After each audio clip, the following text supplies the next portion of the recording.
एक पैसे के लिए इंसान इंसान का कातिल बन गया है। अमीर बनने के लिए स्टिंग बनाने वाले भी जानों का सौदा कर रहे हैं, कोल्ड बनाने वाले भी जानों का सौदा कर रहे हैं, फास्ट फूड देने वाले भी जानों का सौदा कर रहे हैं। और बड़ी बात करने लगा हूँ, अल्लाह करे हजम हो जाए। ये कल की बात है जो अहमदाबाद के अंदर फ्लाइट गिरी है, एक फ्लाइट क्रैश हुई है, उसके अंदर भी सिर्फ दुनिया का पैसा और लालच था जिसने सैकड़ों जानों को अचानक लम्हे के अंदर मौत की नींद सुला दिया। दुनिया इतनी मतलबी हो गई है कि अपने पैसे की खातिर जानों की फिक्र नहीं कर रही है। इनकलाब सरकारे दो आलम की आमद से पैदा हुआ है, मगर बड़ी तकलीफ के साथ ये बात कहनी पड़ रही है कि जिन जिंदगियों को सरकार ने 1400 साल पहले बचाने का बेड़ा उठाया था, आज वही जिंदगानियां फिर खतरे की सुई पे आकर के अटक गई हैं। जिन जिंदगानियों के लिए मुस्तफा ने अनथक कोशिश की थी, आज फिर वही जिंदगानी मौत के कगार पे ला करके खड़ी कर दी गई है। आप कहेंगे मौलवी क्या बात कर रहा है, तो ये बात मैं 100% कह रहा हूँ। हॉस्पिटल में जाकर के देखो, कोई बेटी की विलादत से मुंह लटकाए बैठा है। जाकर के देखो, कोई कहता है मुझे तीसरी बेटी नहीं चाहिए, कोई कहता है नहीं हमें घर के अंदर बेटी की नहीं बेटे की आवाज चाहिए। जितने घरों की कहानियां ये है कि कई घरों में बहुओं को जिंदा जला दिया गया, जितने घरों की कहानियां ये है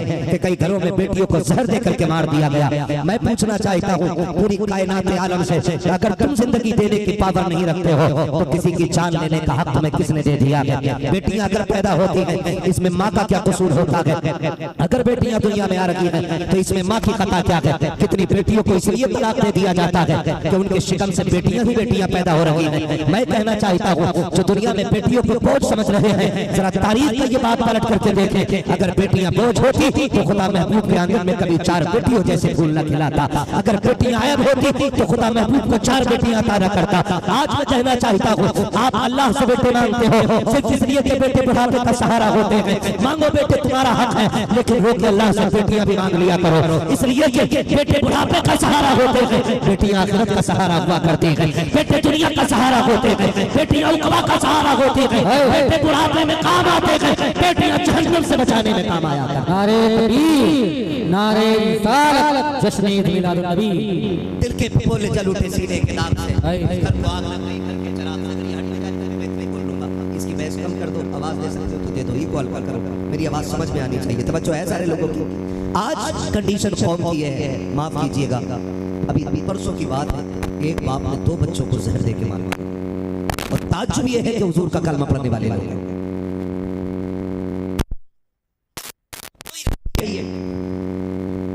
आज बाजार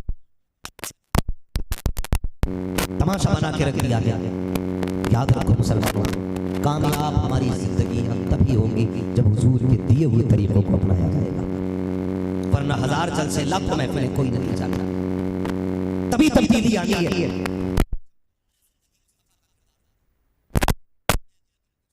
लोगों को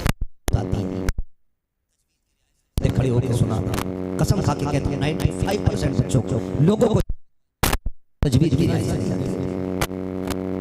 और ये हमारी कौम का, और जिन्हें नमाज नहीं आती थी वो ये फैसला कर, मरना एक दिन ऐसे नहीं फैला। हुजूर के सहाबा में कोई जाहिल नहीं था।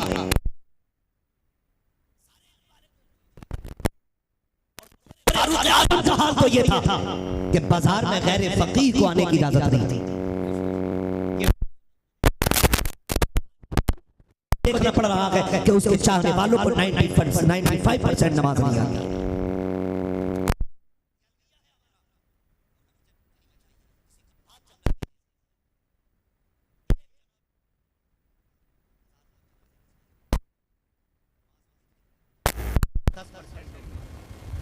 कोई दीवार के इधर खड़ा, कोई पेड़ के नीचे बैठा है।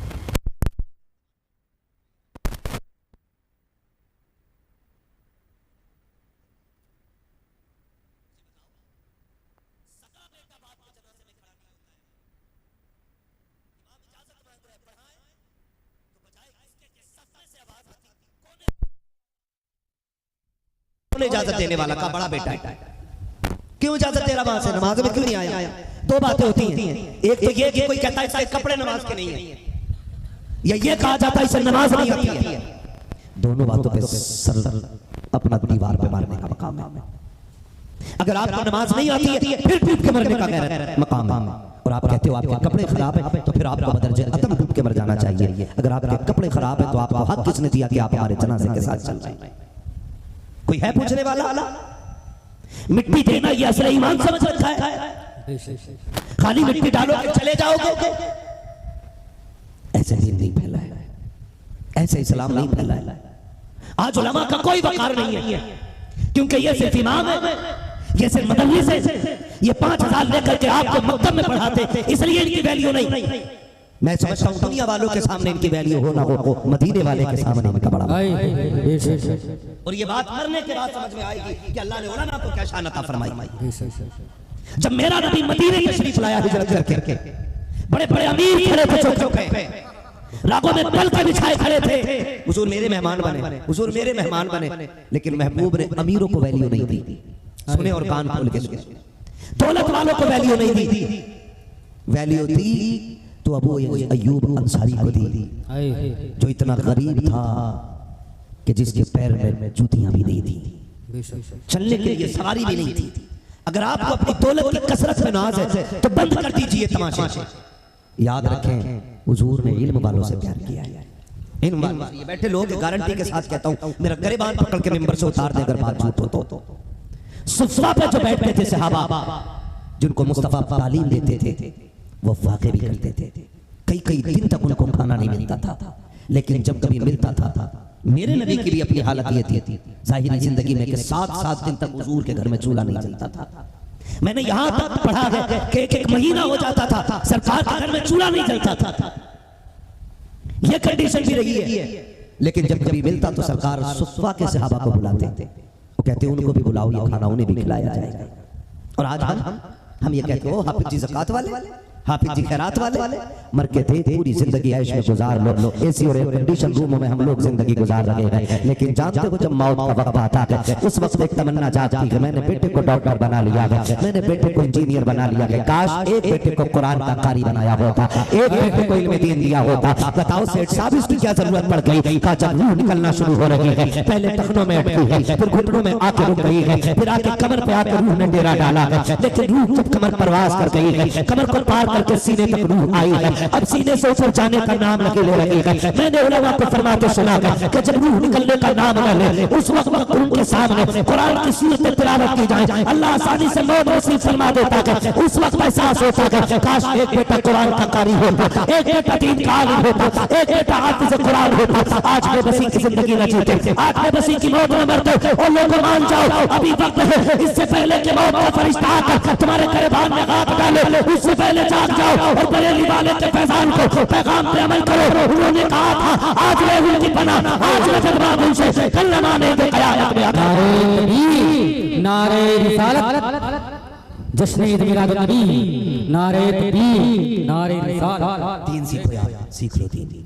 वक्त कम रह गया है, मौत आने वाली है, अब वक्त नहीं रह गया, अब वक्त नहीं है उछल कूद का। हमने 70 साल तक डांस किया है, कुछ नहीं किया 70 साल तक। यही वजह है आज एक काम और एक कामयाब और एक बेहतरीन नस्ल को हम जन्म देने में फेल हो गए।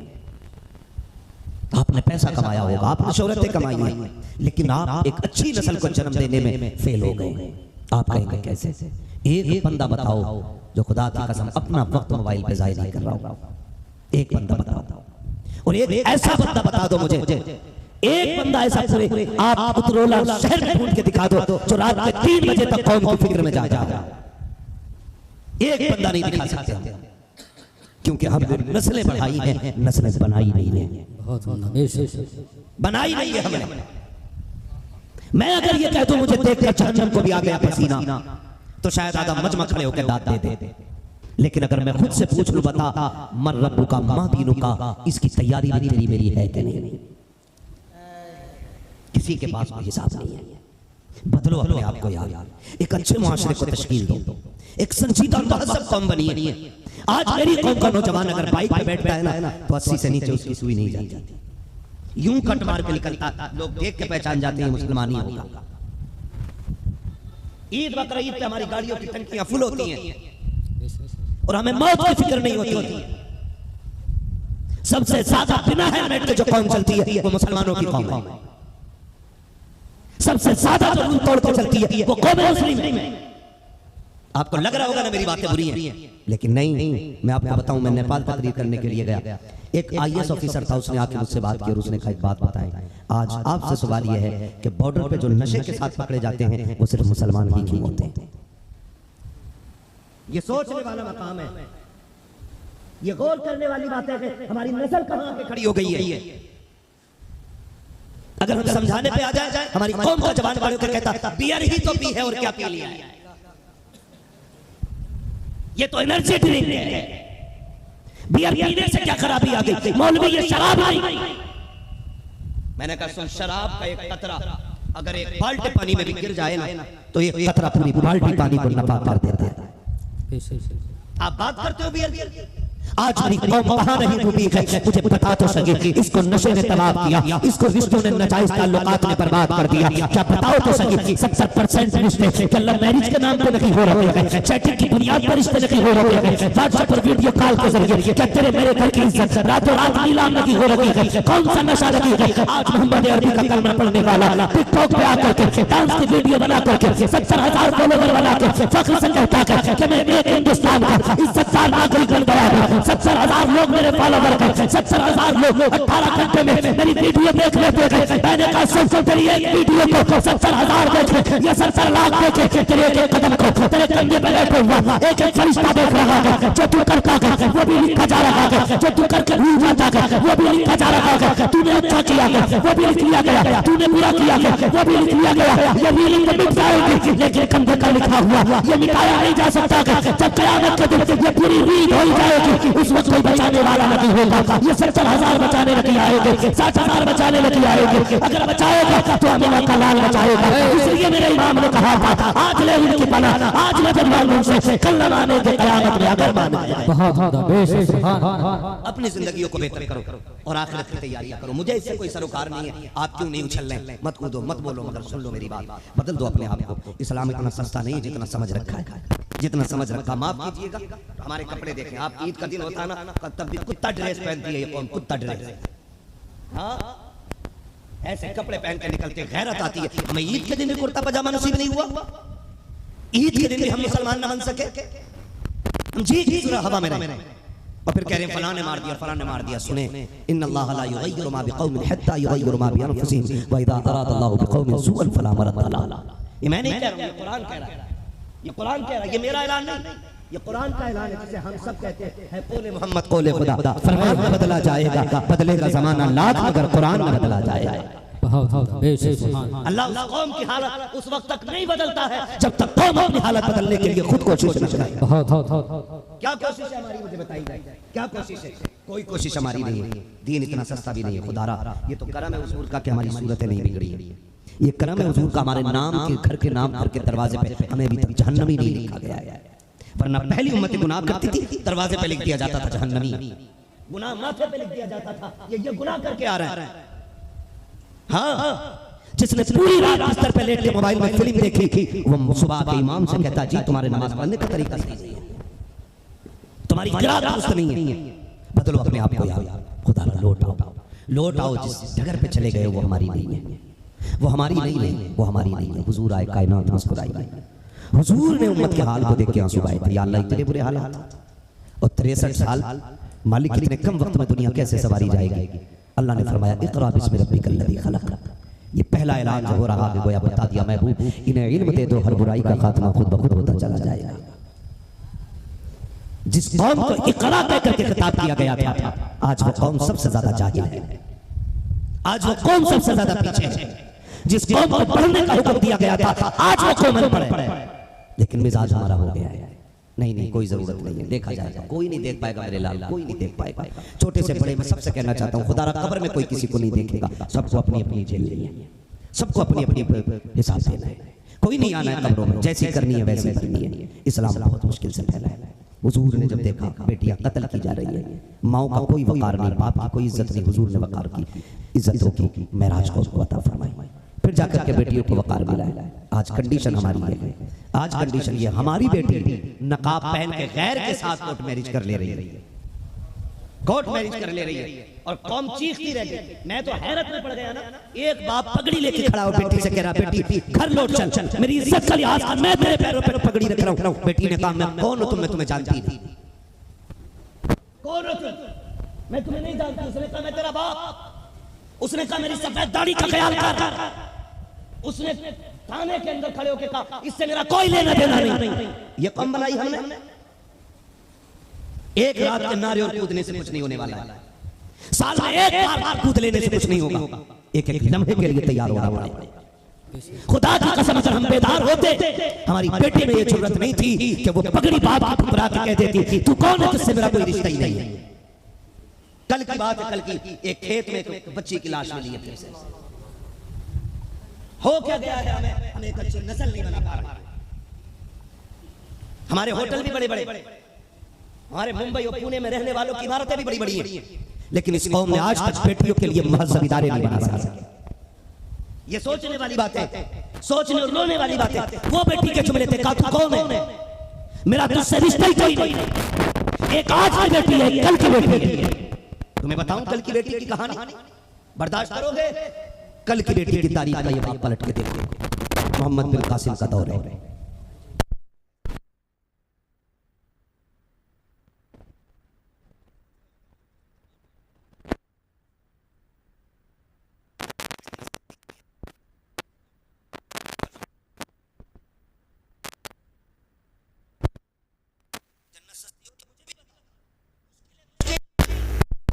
हमारी बेटियों की इज्जत थाने में चली गई। जो बाकी बची बेटियां जो बची वो जेलों में। और खुल के ये बात कही गई कि हम इन बेटियों को अपने बच्चों की मां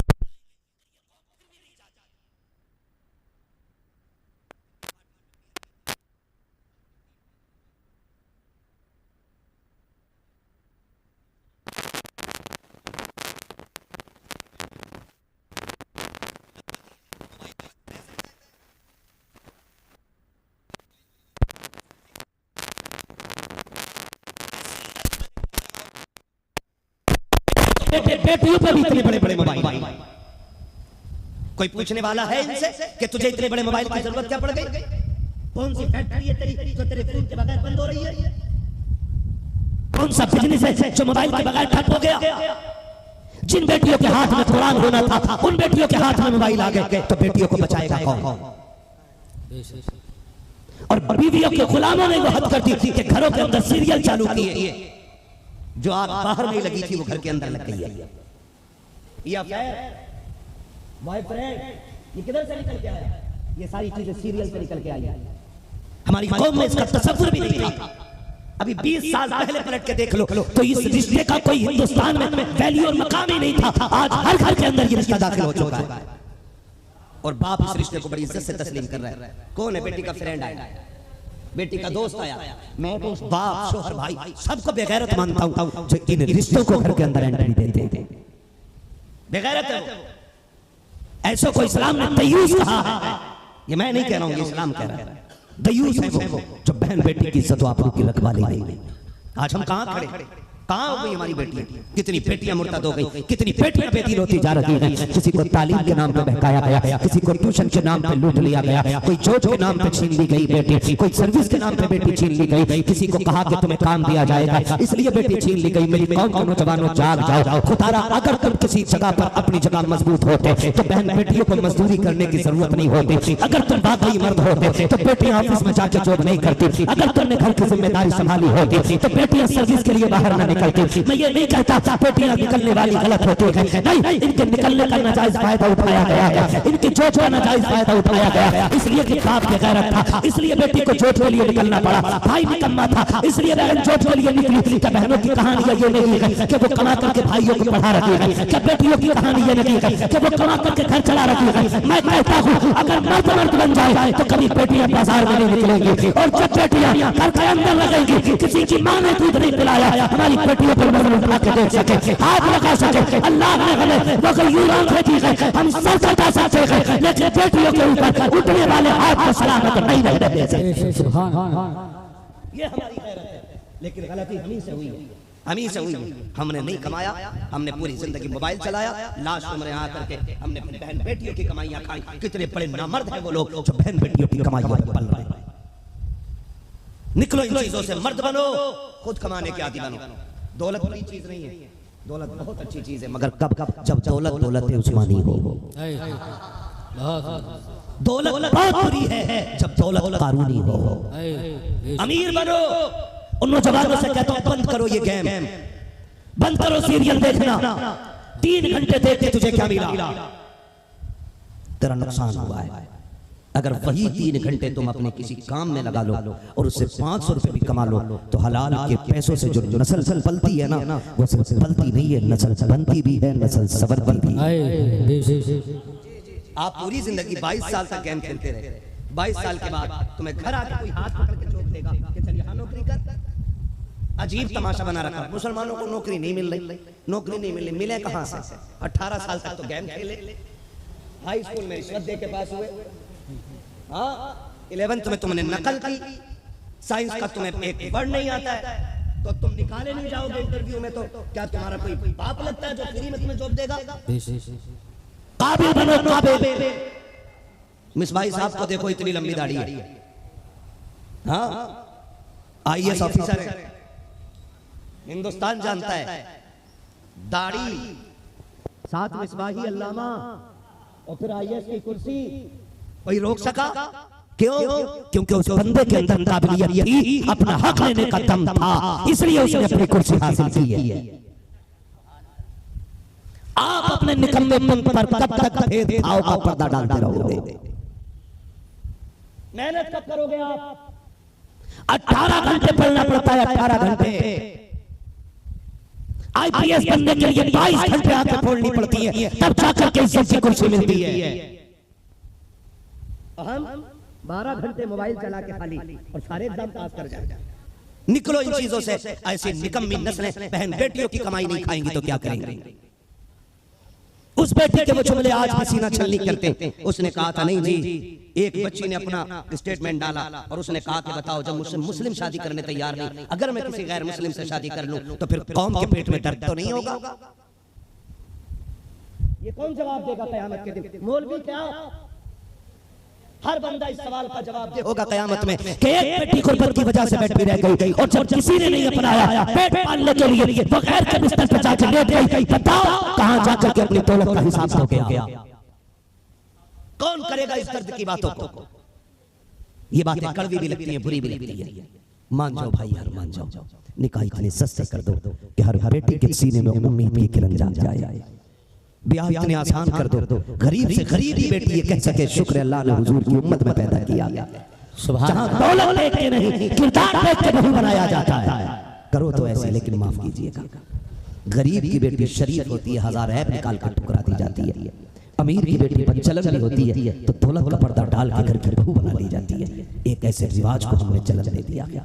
एक ऐसे दौर में हम आ गए हैं कि दौलत ही सब कुछ हो गई है। पैसे ने कहां से कहां लाके खड़ा कर दिया। लोगों की जिंदगी का सौदा पैसा कर रहा है। मैं आपसे अगर बात करूं, हर कोल्ड ड्रिंक से लेकर के स्टिंग तक, आप जितने भी फास्ट फूड उठा के देख ले, आज पूरी दुनिया सोशल मीडिया पे चीख रही है कि कैंसर इससे हो रहा है, ब्लड प्रेशर हाई इससे हो रहा है, कोलेस्ट्रॉल इससे बढ़ रहा है, हार्ट अटैक इससे आ रहे हैं। लेकिन कोई रुक रहा है नहीं ना। ना बनाने वाली कंपनियां बंद हो रही है, ना खाने वालों के मुंह रुक रहे हैं। जानते हो क्या? एक ऐसी नई चीजें लाई गई कि ऐसा जायका पैदा करो कि जिसका नशा इनकी ज़बानों को लग जाए। 10,000 जायके अल्लाह ने एक ज़बान के अंदर पैदा किए हैं। 10,000 जायके अल्लाह ने ज़बान में रखे गए। उन्होंने तलाश किए जायके फास्ट फूड के अंदर डाले गए। फिर तुमने मौत को देखे बगैर मौत के सौदागर तुम बन गए। तुम पैसा खर्च करके तुमने उस मौत के सौदे को खरीदा, खाया, फिर बीमार बने, फिर उसी पैसे से तुम्हारी दवाइयां बनी, फिर वो दवाइयां तुम्हारे लिए जहर बन गई। एक पैसे के लिए इंसान का कातिल बन गया है। अमीर बनने के लिए स्टिंग बनाने वाले भी जानों का सौदा कर रहे हैं, कोल्ड ड्रिंक बनाने वाले भी जानों का सौदा कर रहे हैं, फास्ट फूड देने वाले भी जानों का सौदा कर रहे हैं। और बड़ी बात करने लगा हूं, अल्लाह करे हजम हो जाए। ये कल की बात है जो अहमदाबाद के अंदर फ्लाइट गिरी है,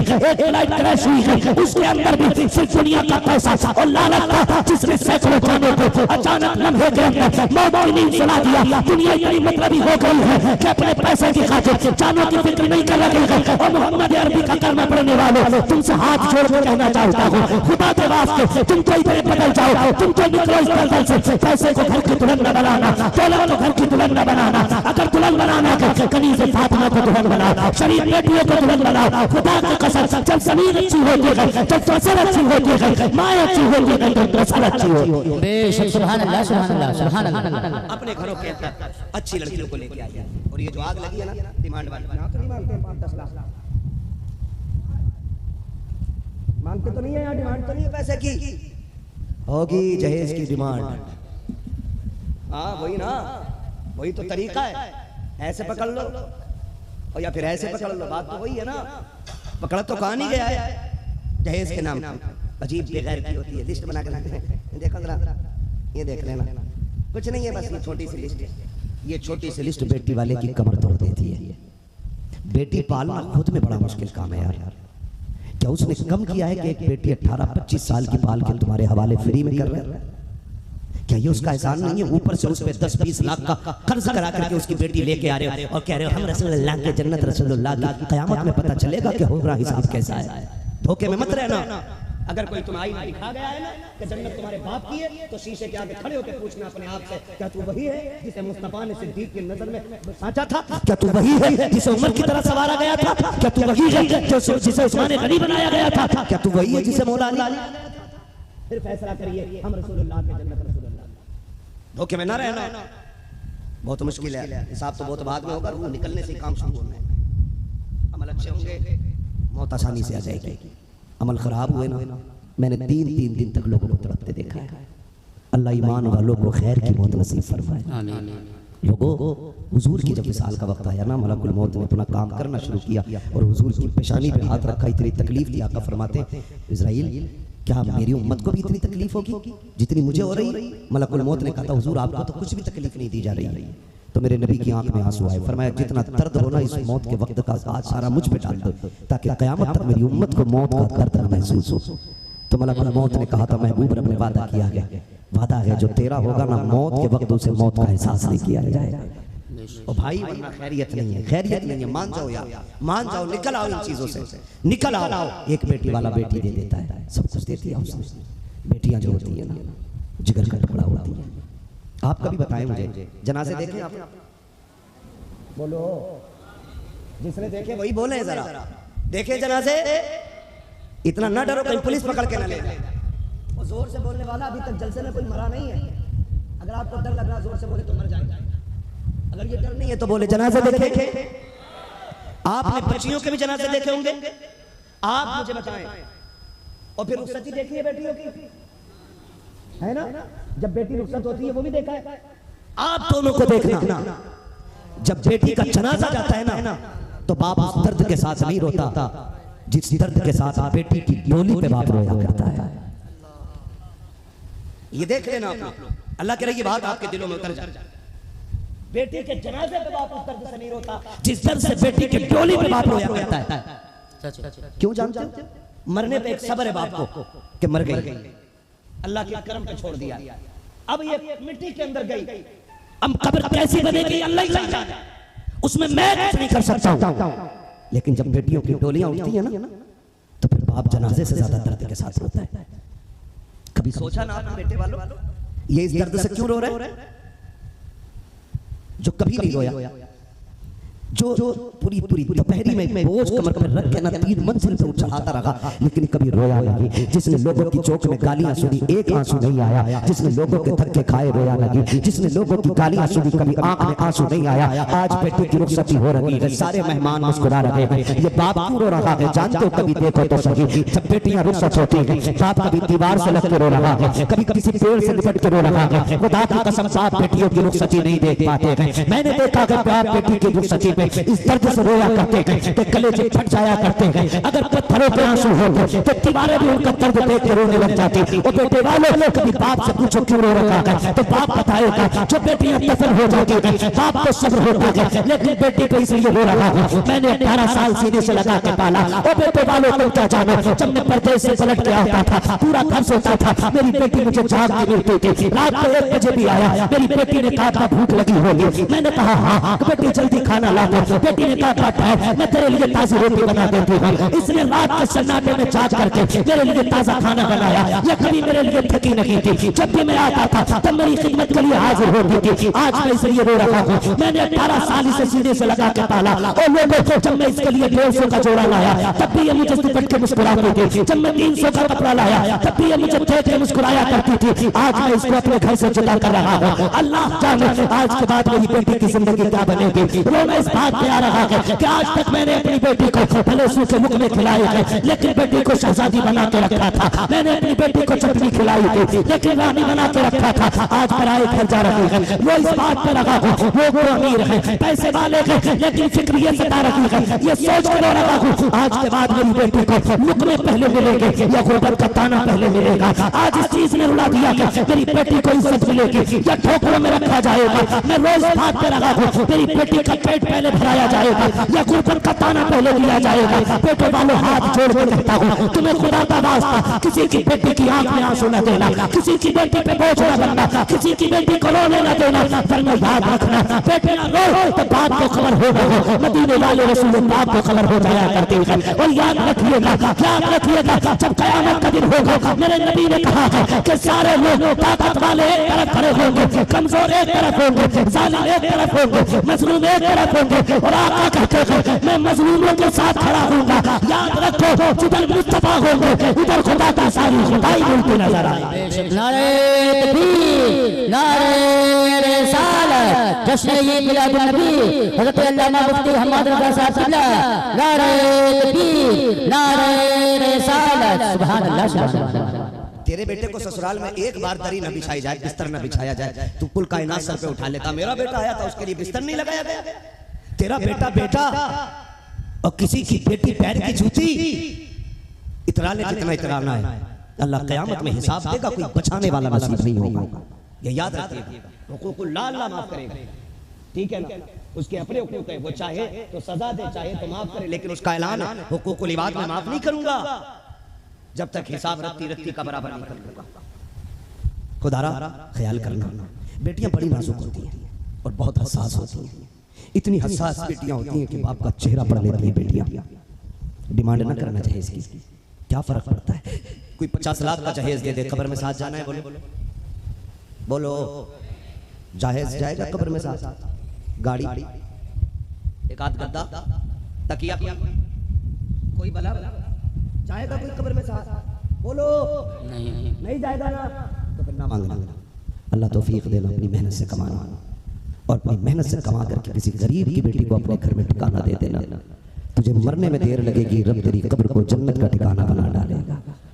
करेंगे इंशाल्लाह, करेंगे इंशाल्लाह, वादा करते हैं। इधर वाले लोग भी अंधेरे में बैठे, डंडी ना मारिएगा। करेंगे इंशाल्लाह। जहेज की डिमांड नहीं करेंगे। चंदी लोग बोल रहे हैं, अल्लाह करे उतरोला के इन अमीरों को भी अक्ल सलीम मिल जाए, है ना, ठीक है ना। करेंगे डिमांड नहीं करें। करवट में देखो कौन हाथ नहीं उठा रहा, समझ लेना नियत का खराब बैठा है। डिमांड करेंगे जहेज की, निकाह आसान करेंगे, बोलो इंशाल्लाह। बेटियां बड़ी नरम होती हैं, बड़ी नाजुक बेटियां होती हैं और बेटियों का प्यार भी बड़ा अनोखा होता है, बड़ा अजीब प्यार बेटियों का होता है। अगर मैं बात करूं बड़ा वक्त लगेगा, बड़ा वक्त लगेगा। बेटियां इतनी अहम होती हैं और इतनी नाजुक होती हैं बेटियां कि उनके लिए करोड़ों का तोहफा ना हो, 2 बातों का तोहफा लोगों के करोड़ों पे भारी पड़ जाता है। 2 बातों का। उम्मुल मोमिनीन सैयदा खदीजतुल कुबरा रज़ियल्लाहु ताला अन्हा, हाँ, जो सैयदों की नानी हज़रत खदीजतुल कुबरा रज़ियल्लाहु ताला, जब आपके विसाल का वक्त आया ना, उन्होंने हुजूर को बुलाया और फरमाने लगी सरकार से अर्ज कर दिया, रसूल अल्लाह मेरी थोड़ी सी गुजारिश। आका ने फरमाया क्या? उन्होंने अपने गले का हार निकाला, फरमाया ये मेरी ज़ैनब को दे देना। प्याला लिया, कहा ये रुकैया को दे देना, संदूक उम्मे कुलसूम को दे देना। 3 बेटियों को आपने कहा, चौथी बेटी सैयदा कायनात रह गई। हुजूर फरमाते हैं खदीजा चौथी बेटी को दिया ही नहीं कि भूल गई। इतना सुना ना, हज़रत खदीजतुल कुबरा की आंख में आंसू आ गए। हुजूर फातिमा जैसी बेटी को कौन भूल सकता है? का फिर उनको कुछ नहीं दिया? का क्या मतलब? का तुमने एक बेटी को गले का हार दिया, दूसरी को प्याला दे दिया, तीसरी को संदूक दे दिया, चौथी बेटी को कुछ नहीं देना? रो के कहती महबूब चौथी बेटी को आप दे देना। कहते हैं हुजूर मैं क्या दूं? फरमाया मेरी फातिमा को कभी रोने न देना। ये चौथी बेटी के लिए हज़रत खदीजा ने मांगा। क्यों? कहा मेरी बेटी सबसे छोटी है और बच्चे बड़े नाजुक होते हैं। हुजूर मेरी बेटी को कभी रोने न देना। फिर मेरे नबी ने पूरी जिंदगी खातून जन्नत की ऐसी परवरिश की कि कभी रोने नहीं दिया था, कभी रोने नहीं दिया था। रुखसती के वक्त भी मेरे नबी ने कहा था, फातिमा फातिमा, दरवाजे पे अकील आ गया, खबर आ गई, अली ने बुलाया, रुखसती का वक्त है, बेटी जल्दी कर, कब्बर रोटी बना दूं? कहा नहीं, जल्दी उठो, ऐसे ही आ जाओ। बेटी ने हाथ भी नहीं धोए, आ गई। अब्बा ऐसे भी क्या जल्दी? कहा ये इसलिए कर रहा हूँ ताकि तेरी रोटी की दलील को, रोटी बनाने की ताखीर को दलील बना के लोग बेटियों को रुखसत करने में ताखीर न कर दे, इसलिए फातिमा मैं तुझे हाथ धोने की भी मोहलत नहीं दे रहा हूँ। ये मेरे नबी ने अमल करके दिखाया। और बेटी रुखसत होने लगी। सुने जरा गौर से, बेटियां क्या होती हैं। रुखसत होने लगी, फरमाया उम्मे सलमा जाओ घर से कोई चादर ले आओ। अंदर उम्मे सलमा गई, कोई चादर तलाश की, नई चादर नहीं मिली, आगे खड़ी हो गई। महबूब कहते नहीं मिली चादर? का हुजूर घर में कोई नई चादर नहीं है। कहा फिर पुरानी लेके आ जाओ। हुजूर पुरानी तो ये है, सरकार ने खोला ना तो 17 पैबंद लगे थे।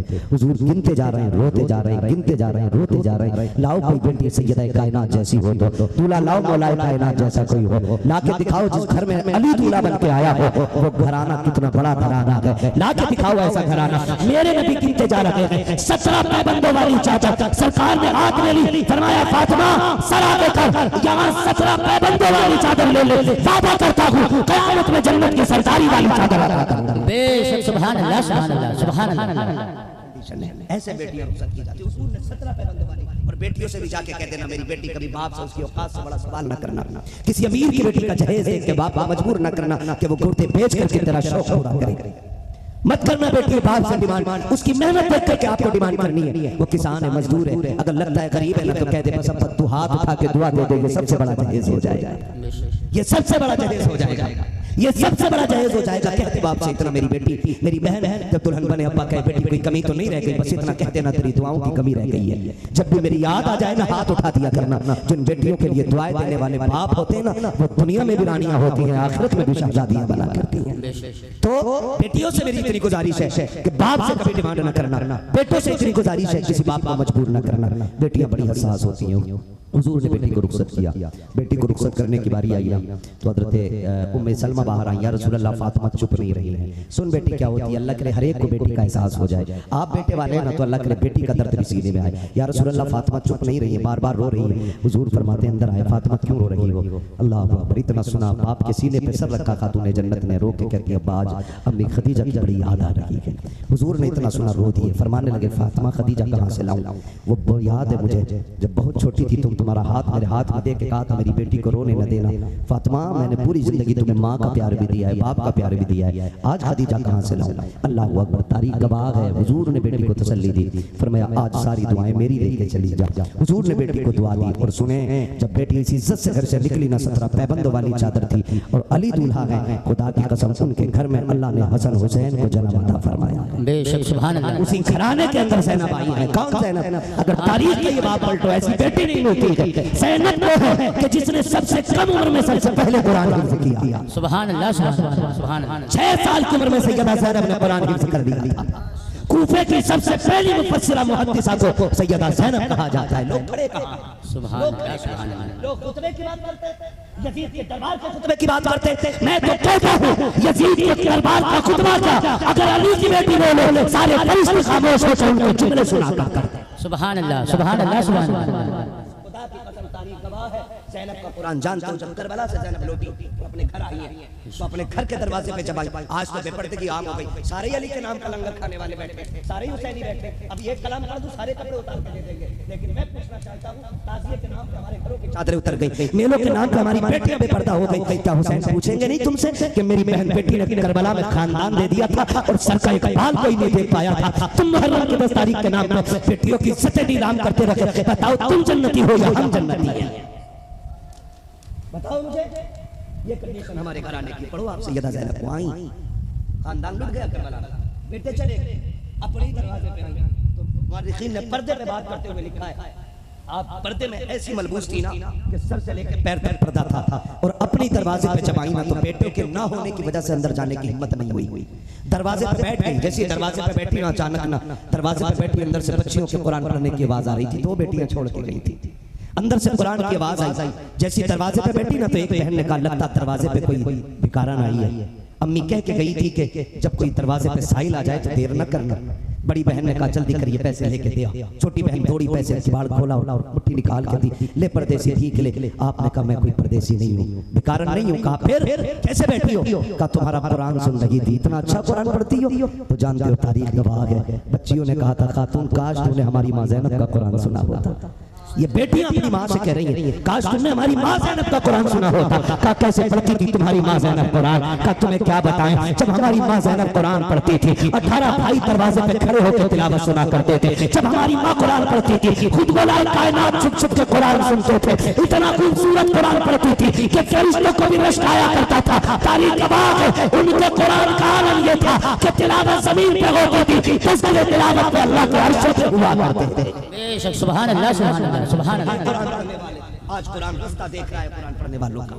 आज मस्जिदें खाली है, आज महराबें खाली है। आओ मैं तुम्हें बताऊं, उसी घर में ज़ैनब पैदा हुई है, उसी घर में ज़ैनब पैदा हुई है। इतने पर्दे वाली ज़ैनब, इतने पर्दे वाली ज़ैनब। खुदा की कसम तारीख गवाह है कि करबला में 72 शहीद हुए हैं, 72। आप ना फिर शहर ज़ैनबिया तशरीफ ले आई थी, अपने शोहर के साथ नहीं रहने लगे। जब आपके विसाल का वक्त आया, बीमार बहुत ज्यादा थी, हजरत अब्दुल्लाह इब्न जाफर तैयार आपके शोहर थे, कहने लगे खातून तबीयत ज्यादा लील है, कहो तो डॉक्टर को दिखा लिया जाए, तबीब से मिलने। उन्होंने कहा तबीब के पास जाने की हिम्मत नहीं है। कहा क्यों? कहा हम बेपर्दा नहीं होना चाहते। तो हजरत अब्दुल्लाह इब्न जाफर तैयार ने कहा था शरीयत इजाजत देती है बीमार हो जाओ तो तबीब के सामने पर्दा हटाया जा सकता है। कहने लगे ठीक है, ये वो शरीयत है जो कुल कायनात के लिए है, हमारी शरीयत इससे भी कहीं ज्यादा बड़ी है। कहा क्या? कहा ये शरीयत तुमने किसी किताब से पढ़ी होगी, मैंने शरीयत अपने भाई हुसैन से करबला में पढ़ी है। कहा क्या? कहा जब हुसैन आखिरी खुतबा देकर के मैदान करबला जा रहे थे तो मुझे बुला के कहा था ज़ैनब मेरी बहन, जैसा अब तक सब्र किया है ना वैसा आखिर तक सब्र करना है। ज़ैनब मेरी शहादत पे भी ना कहीं हिम्मत न हार जाना, याद रखना बहन, अब तक जैसे पर्दे का ख्याल किया है, तुम फातिमा की बेटी हो, ये पर्दा ना छूटने पाए। का तुम तबीब की बात करते हो अब्दुल्ला? बात सुनो, अब्दुल्लाह इब्न जाफर तैयार, अकबर शहीद हुआ, हमने पर्दा नहीं छोड़ा, असगर गए, हमने पर्दा नहीं छोड़ा, उन्होंने मोहम्मद गए, हमने पर्दा नहीं छोड़ा, अब्बास के बाजू कट गए, हमने पर्दा नहीं छोड़ा, कासिम के टुकड़े हो गए, हमने पर्दा नहीं छोड़ा, अकबर का कलेजा जल्दी हुआ, हमने पर्दा नहीं छोड़ा, हमारे भाई अकबर के, हमारे भाई हुसैन का गला कटा, हमने पर्दा नहीं छोड़ा, लाशों पे घोड़े दौड़े, हमने पर्दा नहीं छोड़ा। अगर हम 72 के लिए पर्दा नहीं छोड़ सकते, अपने लिए पर्दा कैसे छोड़ेंगे? सुनो अब्दुल्ला, ये दुनिया के रुखसत है, वो डॉक्टर के लिए पर्दा खोल सकती है, लेकिन हम फातिमा की बेटी है, हमारे लिए हक लेके जान तो दे सकते हैं, लेकिन फातिमा का दिया हुआ पर्दा नहीं छोड़ा जा सकता। बेशक सुभान अल्लाह। नारे तकबीर, नारे रिसालत, जिक्र शोहदाए करबला, नारे तकबीर, नारे रिसालत। ओ मेरे भाई बस इतना करो, निकाह आसान कर दो, निकाह आसान कर दो। जश्न ईद मिलाद नबी हुजूर आए, बेटियों का बोझ खत्म कर दिया सरकार ने। एक दिन कहा था मेरी फातिमा मेरे जिगर का टुकड़ा है, कुल कायनात आज बेटी को रहमत समझने लग गई है। ये इनकलाब हुजूर के आने से आया। अगर किसी के जहन में ये बात है बेटियां बोझ हैं, बहुएं बुरी हैं, तो जहन से निकाल दो। खुदारा बेटियों को इज्जत दो और बता दो हुजूर जिस मिशन को आपने आगाज किया था आज तक आपकी उम्मत उसे निभा रही है।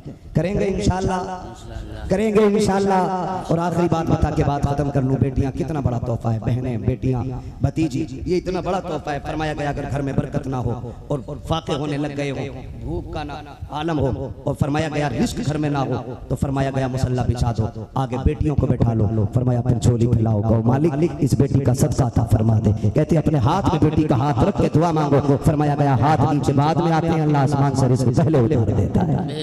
इतनी बड़ी नेमतें हैं, खुदारा बदलिए अपने आप को। बेटी बेटी होती है, चाहे अमीर की बेटी हो चाहे गरीब की बेटी हो। यही मिशन मेरे नबी ने मक्के से शुरू किया था, आज तक चला रहा है। हर मोमिन यह अहद करे हम बेटी को सताएंगे नहीं, बेटियों को रुलाएंगे नहीं। याद रखना कभी कभी बेटियों के कारनामे बेटों से बड़े हुआ जाया करते हैं। बड़ा वक्त होगा अगर मैं इस पे बात करूं, बस इतना समझ लें कि तूफान नूह लाने से आखिर क्या फायदा, एक अश्क ही बहुत है अगर कुछ असर करे। बस मेरे बोलने में जो गलती खामी हो गई हो अल्लाह हुजूर के सदक़े में माफ फरमाए, और मौला करीम अपने महबूब के सदक़े में हमें बहन बेटियों की इज्जत करने की तौफीक अता फरमाए, हमें एक अच्छी नस्ल बनाने की अल्लाह तौफीक अता फरमाए, हमारे नौजवानों को अल्लाह बेहतर रोजगार अता फरमाए, जो हुए गलत उनको माफ फरमाए। रब्बे कायनात जिंदगी ने दिया साथ, फिर होगी मुलाकात, चमन रहा फूल खिलेंगे, जिंदगी रही फिर मिलेंगे। मुसाफिर हैं हम भी, मुसाफिर हो तुम भी, किसी मोड़ पर फिर मुलाकात होगी। फकीरान